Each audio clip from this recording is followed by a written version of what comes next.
यावर हिरवी मिरची टाकते, परतून घ्यायची.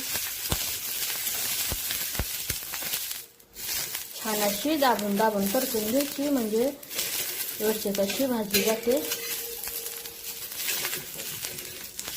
किंचितसं तेल, शेंगदाणे घेतले, शेंगदाणे टाकायचे. छान असं रंगोळीपर्यंत शेंगदाणे भाजून घ्यायचे, तेलात परतून घ्यायचे. दोन्ही असं मिक्स भाजून राहायचं छान रंग येईपर्यंत.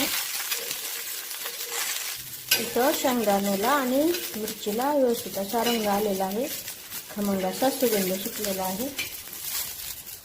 यामध्ये लसूण गॅस बंद केलेला आहे, असं मिक्स करून घ्यायचं. हे काढून घ्यायचं. आता हे थंड करून घेऊ. हे थंड झालेले खलबत्त्यात काढून घ्यायचं. चवीनुसार मीठ.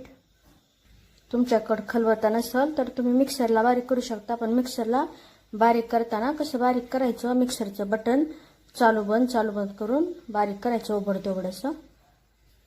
इथं आता हे कुटून छान असा हा मिरचीचा ठेचा तयार झालेला आहे. एकदम सोपी पद्धत, खायला एकदम टेस्टी असा हा ठेचा.